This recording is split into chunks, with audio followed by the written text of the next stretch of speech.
hey YouTube, I didn't even see you there.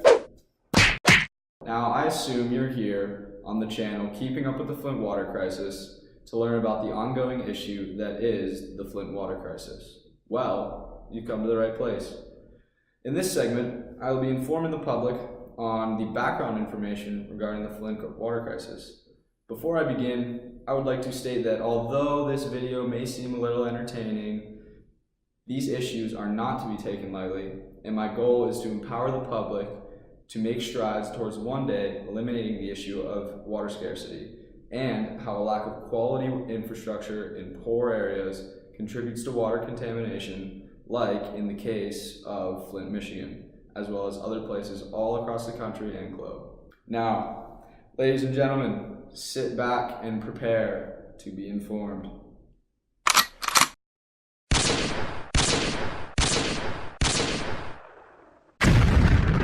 So to begin the timeline of the Flint water crisis, first we must begin with the decline of the city, going way back to the 1940s. See, what happened was General Motors used to have factory headquarters in the city of Flint, Michigan. It was a sprawling city, they had a huge tax base, it was very bustling. Until, like I said, in around the 1940s, they began to restructure their locations. And in an interview on Michigan radio, Andrew Highsmith, a history professor at UC Irvine, says that beginning in 1940, GM, which is General Motors, worked through a new investment strategy that eyed the suburbs and rural areas for investment. Highsmith further explains that between 1940 and 1960, GM built 8 new industrial complexes in the Flint metropolitan area, but all of those were located in the suburbs. This now marks the downfall of the city of Flint, and it not only does that, but it lays out the framework for many of the issues occurring in Flint today. Highsmith continues to explain that this provided to be a blow to the city's tax base.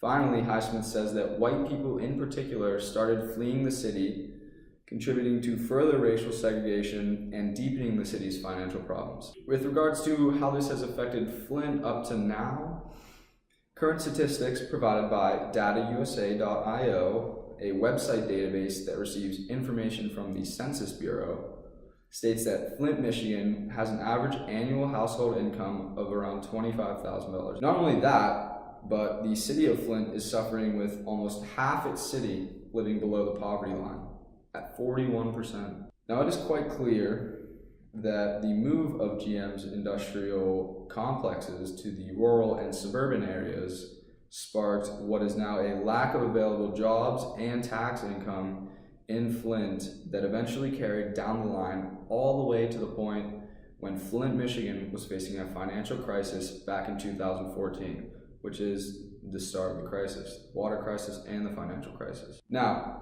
with city officials being backed into a corner, they had to do something, right? I mean, you have to do something, but is it the right thing? And that's kind of what we're going to get into now. So what they did is they looked to save money with their water sources. And what they did is they switched the city's water source for all homes in the city limits from the rather clean Detroit River to the cheaper, more polluted Flint River. Upon making this change, the city's water treatment facilities failed to apply necessary corrosion inhibitors that would have almost entirely prevented the crisis. Would they have done this? The pipes that were already old, copper-based, lead-based pipes would not have corroded in the way that they did, further contaminating the water. What happened was citizens quickly began to realize that something was terribly wrong with their water quality. They reported a foul smell as well as serious discoloration in an article by CBS News titled "The Flint Water Crisis, a Loss of Trust." A report was made that the lead levels at their highest were 13,000 parts per billion. Mark Edwards, an internationally recognized water safety expert at Virginia Tech University that was interviewed in the CBS News article, claims that if one glass of that water was ingested, that could hospitalize a child, leaving him with lead poisoning. From this information alone, it was rather clear that something was horribly wrong with the city's water source. An article/timeline by CNN titled "Flint Water Crisis, Fast Facts," it is stated that on April 25th, 2014, the city's water source was changed from the Detroit River to the Flint River. Now, I stated this recently, but just for formality, I'm going to start from the beginning and then I'm going to take you through.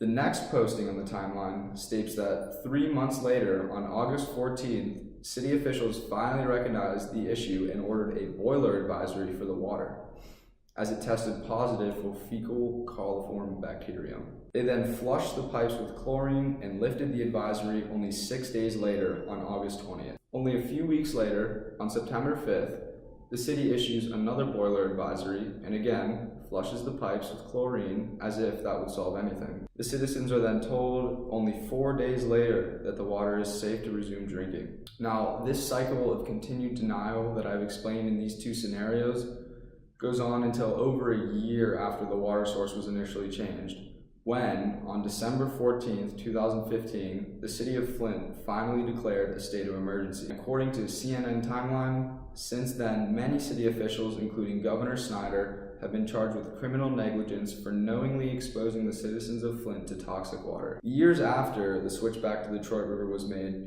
citizens are still relying on bottled water instead of the water supply in their home. This just shows how little the citizens of Flint, Michigan trust their local government. This issue is still being worked on, and no one really knows when both the water quality of Flint and the trust of their citizens will be fully restored. Thank you guys for watching. This has been Reuben Nepo from Keeping Up with the Flint Water Crisis, signing off.